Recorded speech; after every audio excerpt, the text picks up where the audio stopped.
Setelah Senin lalu diperiksa selama 12 jam sebagai saksi, Kejagung mengeluarkan kebijakan pencegahan Nadiem Makarim ke luar negeri. Tak hanya Nadiem, ketiga mantan staf susnya juga turut dicegah ke luar negeri.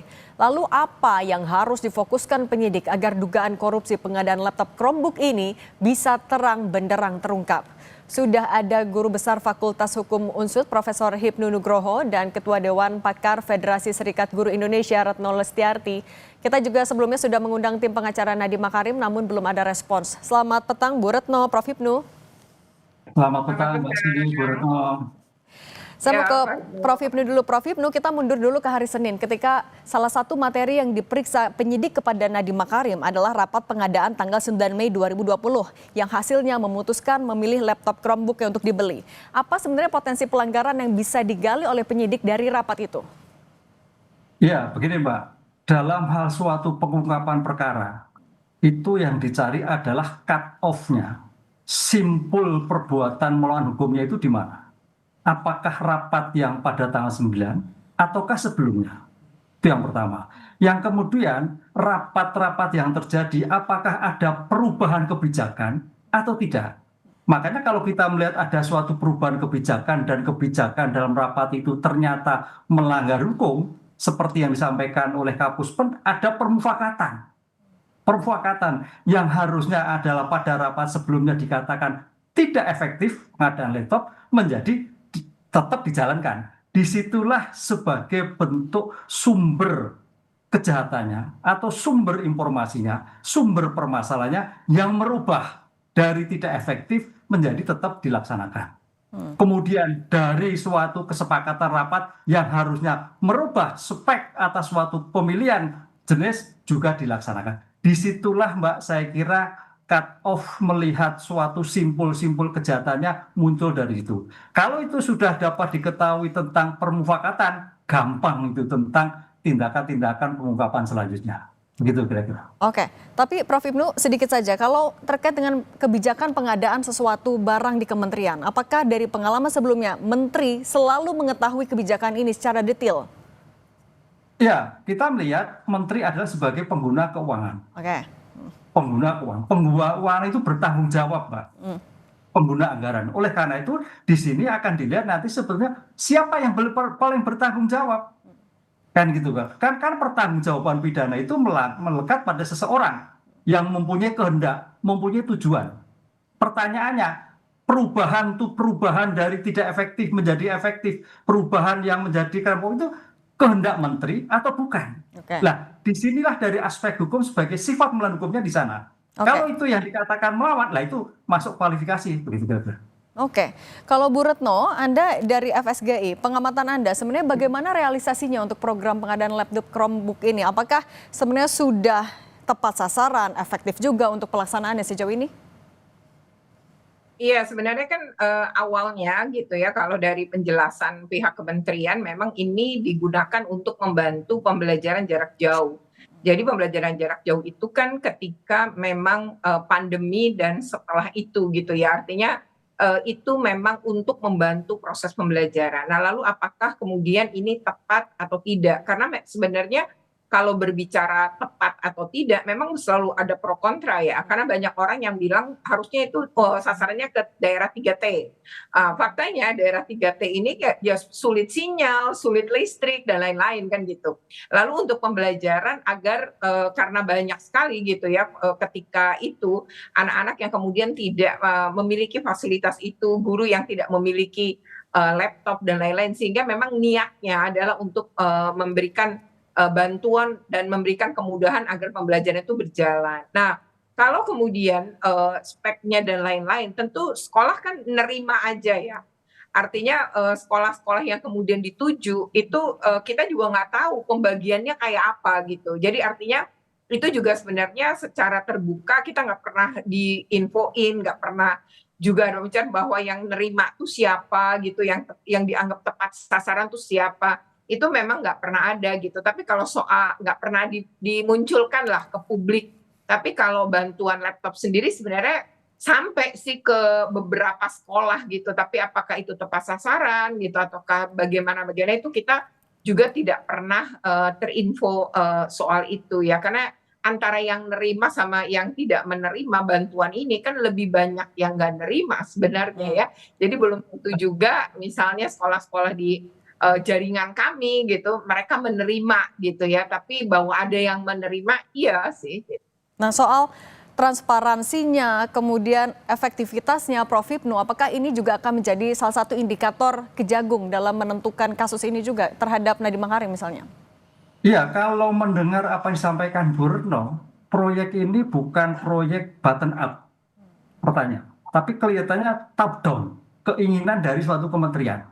Sehingga makanya kalau button up mungkin Bu Retno tahu keadaan terjadi, keinginan di daerah. Tapi kalau keinginan dari pusat, berarti disinilah saya kira sebagai bentuk transparansi yang ada pada pihak kementerian, yang kemudian disosialisikan, yang kemudian dilihat satu aspek kebutuhan. Ini yang tampaknya tidak match antara keinginan yang di bawah, kondisi yang di bawah, dengan suatu perbuatan keinginan di atas. Disitulah kalau dari aspek hukum sebagai bentuk aktus rusnya, suatu perbuatannya, suatu menyimpangnya yang sesuai dengan tidak ada tujuan dari suatu perbuatan yang dituju dalam suatu pengadaan laptop yang kepentingan untuk pendidikan. Itu arahnya ke sana tampaknya kalau mendengar dari Bu Retno tadi. Oke, nah Bu Retno, nah kalau secara keseluruhan kan alokasi anggaran untuk proyek ini juga tidak sedikit. Tapi dari pengamatan Anda, apakah kalau dari infrastrukturnya, SDM-nya, perangkatnya, sekolah-sekolah di Indonesia secara umum sudah siap untuk menerima program ini? Ya sebenarnya kalau ngelihat pasca pandemi sih ya, jadi waktu pandemi kemudian seperti memang mulai terjadi sih peningkatan kebutuhan itu gitu. Jadi artinya dulu kita tidak mengenal Zoom, Google Meet tuh nggak mengenal gitu. Tapi begitu pandemi kan kita mengenal dan banyak sekali kemudian proses-proses pembelajaran dilakukan dengan cara itu.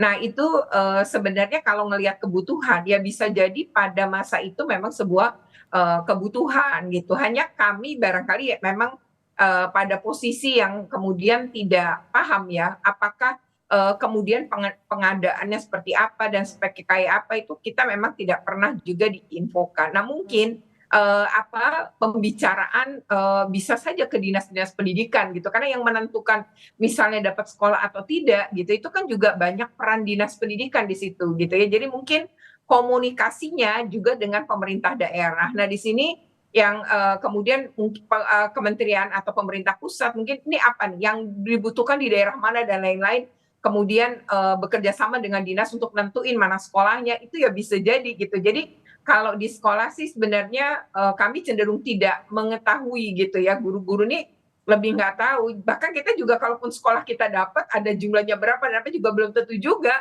diumumkan oleh pihak sekolah ya sebenarnya. Tapi kalau terjadi peminjaman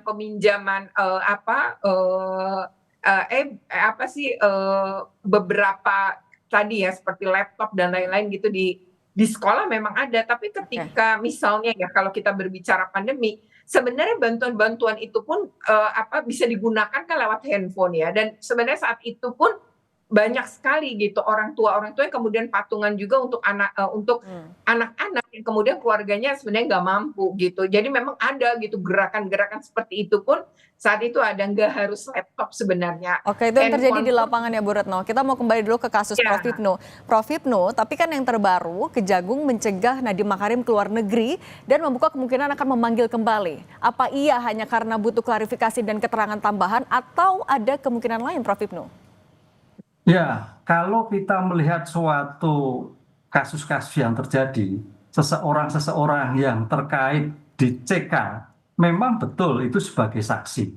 Tapi berpotensi ya, karena berpotensi suatu keterangan itu yang luar biasa untuk kepentingan suatu pengungkapan suatu perkara. Oleh karena itu, karena menteri ini kan kebijakannya pada menteri yang ketika itu situasi COVID, menteri yang ketika itu menghadapi situasi yang arah digitalisasi pendidikan itu luar biasa. Jadi suatu keinginan yang menurut saya bagus sekali untuk bagaimana pendidikan. Karena saya sebagai perguruan tinggi waktu itu juga agak sedikit chaos untuk pengajaran. Cuman sekarang pada pelaksanaannya ini, apakah terkontrol, apakah mengetahui, apakah tidak. Disinilah yang saya kira menjadi letaknya sebagai tujuan yang baik, tujuan yang sangat memberikan suatu peningkatan pembelajaran ketika pada waktu itu, tapi ada suatu masalah hukum. Masalahnya apa? Hanya karena bentuk jenis kegiatan yang tidak sesuai dengan speknya, hanya dengan tidak sesuai dengan tujuannya. Karena apa? Kalau kita melihat suatu pengadaan, itu harus melihat dari perencanaannya,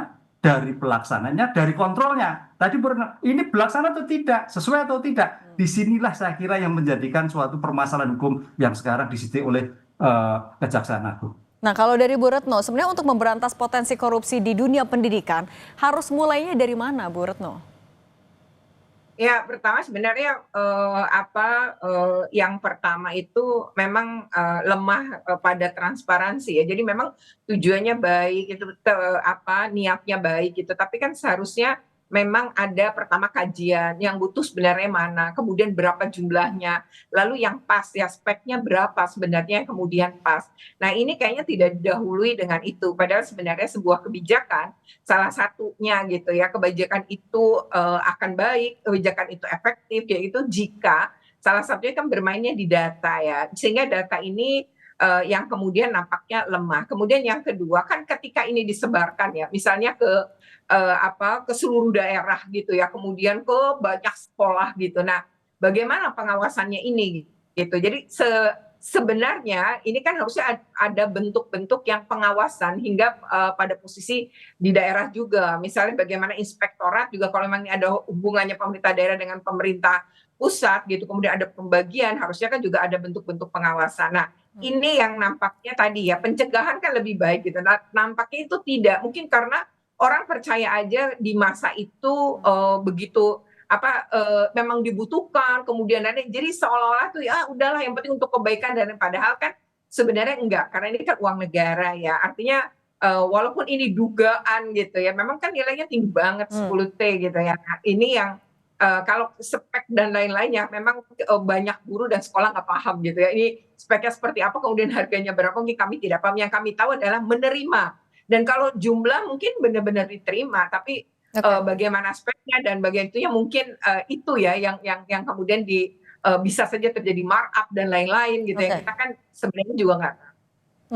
Oke, Prof. Ibnu, terakhir, ketika nanti Nadiem Makarim sudah dijadwalkan pemanggilan ulang atau pemeriksaan ulang, apa yang akan jadi fokus penyidik untuk dipastikan ke Nadiem Makarim? Mungkinkah nanti akan sudah ada penetapan tersangka siapapun itu? Ya, kalau kita melihat sebagai bentuk kasus Kemenristek ini kasus yang sederhana. Karena apa? Lokusnya sudah jelas, 1922. Temposnya jelas, ada di tingkat kementerian, kan gitu kan. Lokus temposnya jelas. Sekarang sebetulnya tinggal menentukan siapa yang paling bertanggung jawab atas kasus ini. Kan itu. Apakah pengguna anggaran, yaitu kementerian, apakah hanya PPK, pejabat pembuat komitmen. Kalau pejabat pembuat komitmen kasihan, itu hanya eksekutor. Tapi eksekutor ini karena tidak bisa menolak, karena intervensi. Intervensi pimpinan yang harus melaksanakan. Disitulah saya kira dua hal ini yang harus menjadikan pertanggungjawaban sebagai pengguna anggaran dan sebagai pelaksanaan yang mungkin tidak mau menolak atau tidak berani menolak atas suatu tindakan yang begitu, sehingga terjadi suatu tindakan korupsi. Inilah saya kira menjadikan suatu titik poin pertanggungjawaban dalam suatu kejahatan tersebut. Apalagi kalau ke menteri, memang dalam suatu konteks ada pertanggungjawaban struktural. Misalkan seandainya Pak Menteri nggak ngerti lah, tapi pertanggungjawaban struktural bagaimana? Dia harus mengecek, mengevaluasi, bermanfaat atau tidak, bertujuan lah. Disitulah nanti aspek hukum berkembang. Pasal mana akan dilakukan oleh Kejagung? Itu Pak yang nanti kita lihat, kita tunggu rumusan daripada Kejaksaan Agung untuk menilai paling bertanggung jawab siapa dalam kasus ini. Oke, siapa yang paling bertanggung jawab itu yang dicari. Terima kasih Prof. Ibnu Nugroho dan Bu Retno Listiarti sudah berbagi di Kompas Petang. Sehat selalu semuanya.